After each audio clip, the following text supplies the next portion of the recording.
10 toes down, holding it down with Mikey T. So I want to talk to you about Hassan saying the first time y'all seen me in the club is when my brother came home and we celebrated coming home from the feds. Did it strike you as odd that he released a video that day his brother was released when he criticized his other guys like Roddy Rebel for actually doing the same thing? No, it not surprised me that he do, but this is the thing. That man he talking about, that's not his brother. One, right? That's a guy from the neighborhood. Number two, that man was already home already. He been home already. It ain't like this the first day he getting out and we go right to the club, or the next day he get out. No, this is weeks later, month, 2 months later, that man came out. The first one is when you seen him up there with the dude with the bottles, and I made the video about him popping bottles, and I'm like, damn, nigga, you just came home. That's a parole violation. You got liquor in the joint. But Right. taking him to the club, who the fuck does that? Who gonna take that man to the club after serving 13 years? You gonna take him to one of the most dangerous environments in America, a club. And I've been in that club. See, you know, I made the video behind it. 2 weeks before that, a dude was by the club. 2 weeks before that. I got the video. I'm waiting for him to come out. Yo, you won't know. And I'm gonna play I got the video of the dude that got the whole scene when he got shot up, when he got in the date and all that, because it was recorded from the gas station. And then you see, listen, let me tell you something. Ain't gonna be out here in these streets playing civilian games. If you a killer and you talking that killer talk, you're gonna move like a killer. Killers don't be in the club. No, they're not. They're not. The killers is coming to smoke something. He, after the club, he's outside standing out there trying to get approval from other people putting them in the video with him. It's not what you do. A bunch of drunk standing outside with him, talking about he one of the realest nigga in the streets. You one of the realest dudes in the streets, but you standing outside on the block, unarmed. And this area is dark over there, like the highway is right there. It was nothing for somebody to come smoke, get on the highway, out. You're not getting caught. That's straight getaway heaven right there. The dude that got, check out what happened. I went to that because I used to be going there. It's called the Garage. I went there. So while outside, me, you know Bimmy, right? Yep. It's me, Bimmy, you know Baby Paul? Nah. The brother that say Baby Paul from Brooklyn. I forgot his name. The mayor. We call ourselves the mayor of Brooklyn. You know who it is if I forgot his name. But it's me, Bimmy, him, a couple of other dudes. And he got a security with him who's an ex-police officer. So he got a gun on him. We in front of that same spot, Mikey. No cap. I get Bim to come up here and tell you about that night. It was crazy. Let's do it. We standing there waiting to go in. Bim just parked, waiting to go in. And it's a dude coming across the street with a gun out, creeping. The other dude screams, he got a gun. It's like 6 security out there. They got vests on. The security took off. The shots didn't even fire yet. Everybody gone. I went right in the club. Bimmy, we all went right in the club. The other dude that was in there closed the door. Clang, locked it. Now we looking for the cop security nigga. Nigga, where you at? You screamed he got a gun. Yeah, you did, but you got a gun. Why is you screaming he got a gun? Why you ain't put? Man, that night was crazy, man. I said, man, this is it.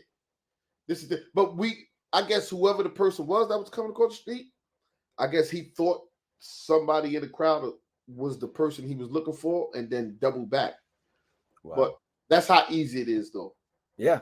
No, fact. I was saying, like, when I would go to a lot of clubs, you know what I mean? But I'm not going to be like the known face, being a guy who's doing interviews from behind the camera.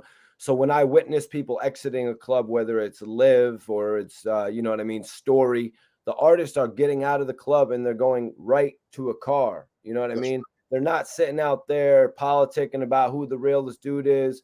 You know, you just had your time in the club to do that, for crying out loud. You know what I'm saying? You still want to come out here and show who the realest and the. That's why my thing with people, I say this, man. Y'all talk all that gangster tough shit. Give your location before you go there. Let it be known. See how you said, yo, we're gonna be on tonight at 11. Let them do that. Do it. Tell us you're gonna be live in the club on this day since you so tough. Give us a date you're gonna be in there and see how many cars be outside waiting for you. Niggas gonna be on dirt bike, roller skate, skateboards, waiting for this nigga dropping down the parachutes. Finally got his stupid ass. Let it be known. But you're really not about that lifestyle. You really don't, you know. And I was just watching the video with Kwame Brown, just going through it again. Like, damn, Kwame like broke that whole shit down on him. Like, you living the life that people wish they can live.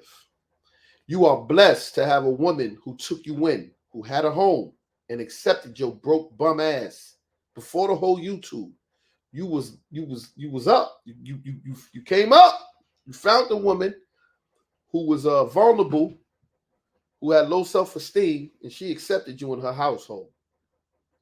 You find this YouTube wave, you get on it, and now you want to spit in her face, you want to disrespect her, you want to be on here talking about other women, you want to talk about all of this stupid shit in her house. You ungrateful bitch-made nigga. It's crazy. It's gonna come back to him. Not just because of all the shit that he said and all the families he disrespected and the dead, but just being in that woman's household with all that negative energy. And she's a good woman. She's a good woman. She just don't know how to put her foot down. So 10, I want to ask you, man, what was it about Hassan's brother coming home that gave him that ability to go back outside? Was he hiding till his brother came home? Why did he make that point to say he came back out to the clubs when his bro got out of the feds? That's right there. That's your answer right there. He said, when I told y'all I was in the house and I couldn't come outside, he told you he couldn't come outside. It wasn't until this man came home that he felt that it's safe enough for him to come outside, because this man, I guess, has a reputation. I don't know about no reputation. I don't know who he is, and I don't care. My thing is, you needed him, because once he came, right, and all his people is going to roll with him. They're not rolling for you. They're not rolling for Hassan. They're rolling for him in celebration for him. But you know what Hassan going to do? He going to make it look like I'm out taking my man out, me and my people. You know what I'm saying? They're not there for him. They there for the brother that came home, and they ride with him. None of them, not even knowing the beef this stupid ass done stirred up. I invited Hassan to come to the party with I said, come on, party with us with Jim Jones, Maino. Come on, Votto was there, Mike Tyson was there. It was a nice joint. We enjoyed ourselves. I told him to come through. I gave him an invitation. He ain't come. You invited Hassan Campbell to a Lobby Boyz party? Hell yeah. I invited him. You get in free, you ain't even got to worry about it. You ain't even going to get searched. Come on down to Brooklyn. Come on. Maino, Jim Jones, all of them going to be there. He definitely ain't coming out. Now 10, you know, this guy, Hassan Campbell, talks about, why didn't you do something when Snoop Dogg, you know, took down the buildings in New York, when Snoop Dogg dissed New York? Wow, who didn't do something? Why didn't anybody do anything from New York? He's calling out different people from New York and shit like that, you know, in one of his last posts. Crushed the buildings? Yeah, when Snoop came through and crushed the buildings. What building Snoop crushed? You know what I mean? He's acting like, why didn't anybody come back at Snoop Dogg back then? Rapping, anything. You know, why didn't somebody speak out against Snoop Dogg? Why he didn't do it? That's my question. Well, why didn't he do it? He's a New Yorker. He's a New York resident. Listen, one thing about Snoop Dogg, right? Snoop Dogg is loved, well respected. he didn't come through crushing the buildings on no disrespect like New York. Snoop got love for New York, and almost every rapper look up to Snoop Dogg because he's a legend. You know that it's a behind the scene thing that goes on, right? You know that Snoop is in contact with New York rappers and all that they conversate. That, yo, I got a joint coming through. I'm about to come to New York. I'm going to come and crush the buildings.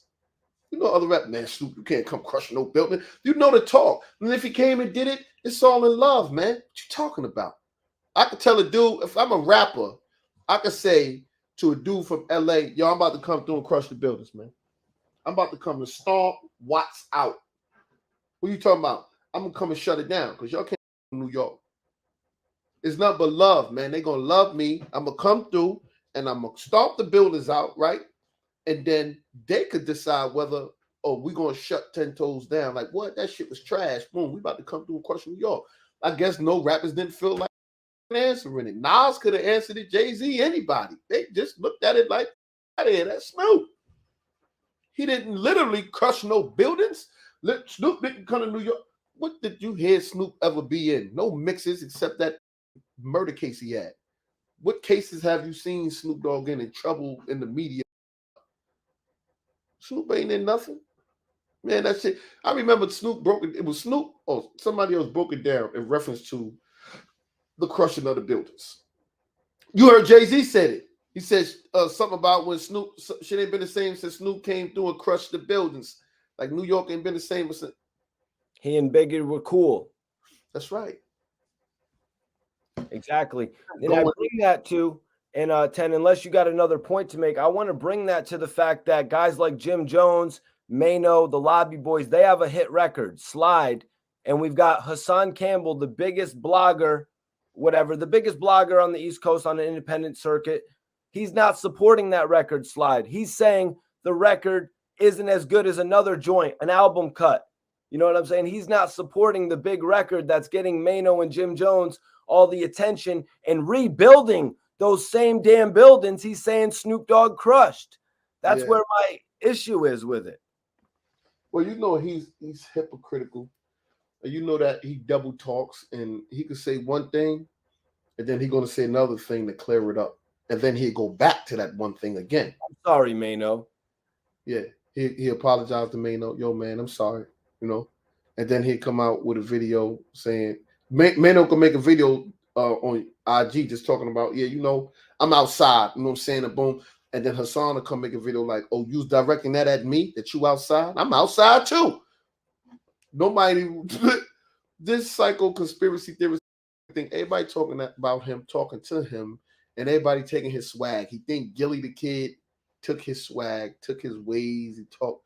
He say, I took his swag and ways and talk, in which I already explained to you. I was there with Hassan.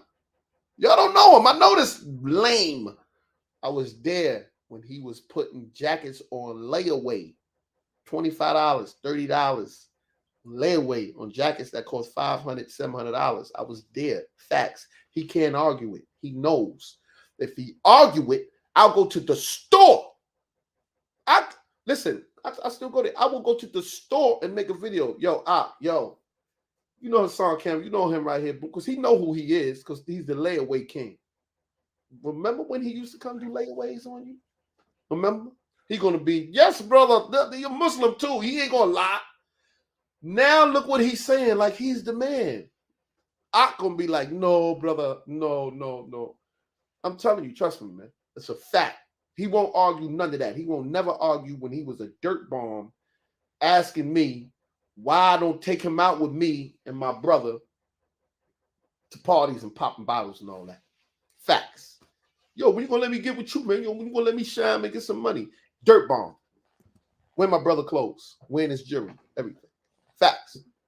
No, I was just laughing because I remember back in the day when I was like 7 years old, 6 years old. I remember my mom put something on layaway, but it only cost like $15. You know what I mean? She like, all right, we'll put that on layaway. We'll get that. But it was $15. You know what I'm saying?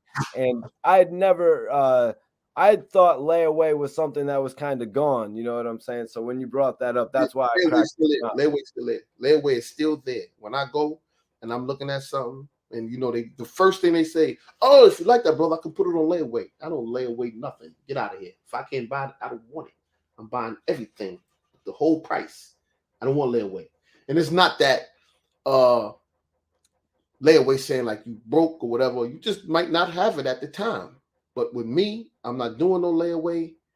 With and if I did do a layaway, I say it if because my lifestyle coming up, I could talk about the rough times, how it was, and how to be on top. Though I'm still ain't on top, I will never be on top. If I have 50 million, I'm still not on top. You know why? Because I'm still paying taxes to a man I don't even know. I'm not on top. I still got to answer to the IRS. If I get 1 point wrong, I got to answer. Where's my penny at? The IRS gonna be on my neck. You missed a penny last year. We're taking 150,000. And what I'm gonna do? Now I gotta spend more money, get a lawyer, and all. So the money doesn't make me. The money doesn't make me. What's supposed to make you and what's supposed to have made him was his story. I can't picture myself sitting there watching this fraud 10, 8, whatever, how many minutes, right? It's people that always hit me up. They hit me up with it. They hit me up with the joint. They get in my DM. Yo, 10, he on there talking about you. Oh, yo, 10, he on there disrespecting FBG Duck Mother. When I get it, I'm like, oh, shit. We hear this. And then that's what make me go and look at the video. And I do the knowledge to it and analyze. And I say, damn, man, this dude still just don't give up. Like, he's still disrespecting a woman. And I don't care what color, if she was a white woman, an Asian woman, an Indian. I don't care what she was. This is a human being. So you should know what it is about pain. He made a video in the projects. Pain, pain, crying and all that dumb shit. If you know so much pain, you should know what this woman is going through after losing 5 kids, which she had no control over. Yeah. I can't control what happens to my kids when they leave out that front door. All I can do is prepare them. So, you know, this mother's under stress and everything, and her being on YouTube and being out there and putting herself, and people be hitting me up, yo, 10, why you defending her? She just on YouTube. She need to sit her old ass down. Really? She need to sit her old ass down. And that's the thing about black people. Age means you're dead. Once you reach 40, you dead. You shouldn't go out to party no more. You 40 years old? How old is your girl? She 29. You old. You ain't supposed to date no girl young. You're supposed to date old bitches older than you, right? You ain't supposed to rap no more. Stop rapping. You old. Rap is done. If you sing an R&B, look at this old ass R&B singer. Whatever it is, which is black, it's over. You know, 40 is over. But when it comes to white people, rock and roll, whatever music they're doing, they could do that shit until they're in a wheelchair with the oxygen mask, the thing in their nose, and getting no backlash. But us, I think rap might be a little bit easier because you know, it's more spoken word than the vocals, you know, of some of the pop music. Hell no. Snoop and Dre said they're going to be doing it in their wheelchair, gin and juice and all that. I believe it. Okay, well, they can do it. You know why? Because the followers are still here. Me, you. They're icons. They age bracket, right? They still here. Now go to the age bracket under them. They don't want to hear that. Smurda. Bobby Smurda, that's when it started getting off track. Now, after Bobby Smurda and these young brothers, go to these little young drill rappers and be like, yo, you be rocking with Snoop? They be like, oh, you're not Snoop cool. But they ain't gonna be listening to Snoop. That old ass, that shit's trash. That old shit out of here. Chief Keef, yeah. Yeah, I want to hear gang, gang. That's what they want to hear. They don't want to hear no Snoop.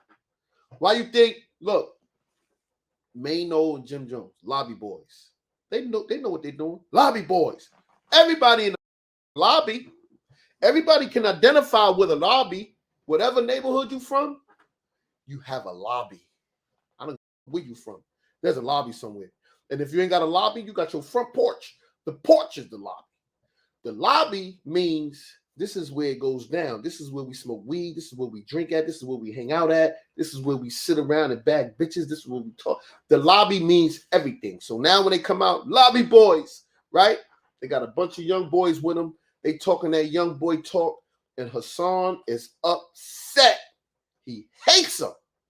He tried to make it that, look at these old trying to act like young boys. Hold on. Am I old in age or am I old in spirit? Do you see old or do you see young? When they say the 30s, the new 20 or 40, the new 20, all this shit. What happened to that? So that go out the window because you nasty. When you look at Hassan, he's flabby, finished, washed up. He hate guys that got nice bodies that look good. He gonna talk about you, gonna talk dirty about you.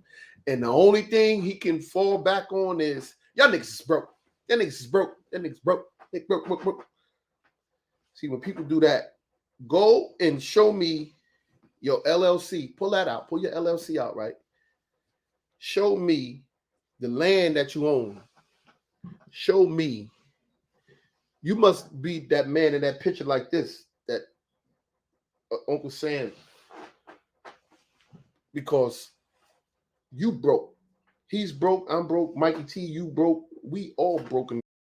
We all 1 foot step from being homeless or in the grave. I don't give what nobody say. We all broke out this. Hey. They asked Don King one time, how much money you got? He said, if I could tell you, I ain't got enough.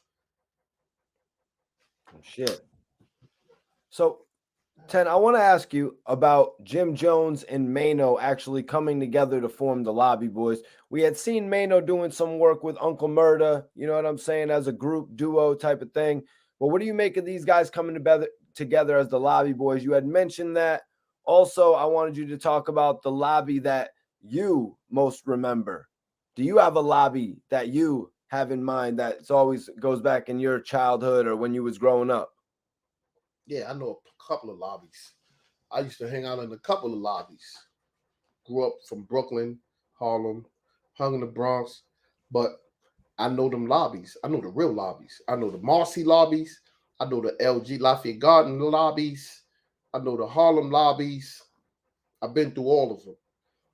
And like I said, man, the lobby only means, in my eyes, Lobby Boyz only means struggle. And that we still got our feet to the ground. We still 10 toes down. When it comes to Jim Jones and Maino, I believe that Maino, he was starting to fade out. I mean, what real big hits does he have? High Hater. There's nothing else where you could really say like, oh, Maino dropped some hot fire shit. John McCain. Yeah, but not no hot fire shit. Jim Jones, on the other hand, he got a track record from Dipset, Bird Gang. He did. So I guess Jim Jones has been the light, the fire in the torch. Maino was holding it up, but Jim Jones is the fire in there. And they both, I give them both props. They still laying some shit down, good music. It's a lot of sampling in their music, but it's official. It's official music. And I believe that they will be successful in it because people can identify with the lobby. And they reaching the younger crowd because they with them. They in the 5-year-old, they in the videos with them. They got the young boys with them. You know what I'm saying? And once the young boys stamp approve you as an old head, because they old heads, once the young boys stamp approve you, then you good. Slide. 5-year foreign. That's right. All you need is one of them, and that's it. They know what they're doing. Jim know what he's doing, and Maino know what he's doing. They know how to set the stage. That's why I say, look, that's why I be telling them, though it never happened. That's why I told Hassan Campbell, dumbass nigga. I said, look, stupid ass. You been going at it long enough. This is what I tell him on the phone. Because he's stupid. If we came together, me, you, my cousin Sonetta, everybody else is going to fall behind. They're going to fall in line. You know why? Because I got people that follow me, that like me, who also like Sonetta, and then everybody, like, some like you, but everybody hates your stupid ass. So now it's going to be talk. What the 10 toes down and Sonetta doing what Hassan Campbell. What's going on here? That's why when I first came and we was in Bronx River and I came up there and I brought them two together, everybody was wondering who is the dude that did this? How does this happen? Because they've been going at it. So now they together, and I say, yo, listen, we'll be a powerful force together opposed to being enemies going at each other. I mean, on camera, we could come together, but when we cut the cameras off, we could fight, bitch ass nigga. You want to fight when the camera go off? But when the camera's on for the kids and for the community, we're going to show them how we stand together. But he didn't want to do that. He didn't want to do it. He didn't want to do it. You know why? Because he wouldn't be able to get the shine. He wants to have the shine. He wants to be in the light. You would really never catch him doing this right here. What you doing? See how you call me up? I could call you. You can call somebody else. Boom. He could call 100 people up, but he don't want to do it. You know why? Because it's going to take his shine. He want to be the one who gets all of the accolades of me. I'm Hassan Campbell. And if you ever have to debate him or talk with him, he's going to run the whole platform. He got to have a platform where he can control it. So to have him, you got to have him on your channel where you could take the mic and shut him up. Shut up, bitch. Because he's going to try to run your whole... Shut up! That's right. You know I'm going to shut him up. Taking your thing right there. Oh, you know what it is. I'm going to shut him up, bitch. Shut your punk ass up. But yeah, man, when it comes to him, man, it's nothing but... there's no progress. There's no growth with him. As far as when it comes to community and YouTubers coming together and starting a movement, I believe that we could start a movement. And that movement would be, we can get in the industry, the rap industry, because we the light. We got channels. You got a lot of viewers in your channels. Imagine us taking the video. No. You ain't got to go over there to get your video played. Come on over here to the movement, the YouTube movement. Who's the YouTube movement? You got 10 Toes Down. You got Hassan Campbell. You got Mikey T. You got Gillian Wallow. You got this one. You got all of us, all these different YouTubers, right? That little young boy, we want to pull him up. We're going to push him. Come in. We're going to make that video and we're going to put it on every one of our channels and we're going to run that shit in the dirt. Yeah. And all our viewers going to get it. They're going to share it and everybody going to get it. We don't need world star. We the world stars.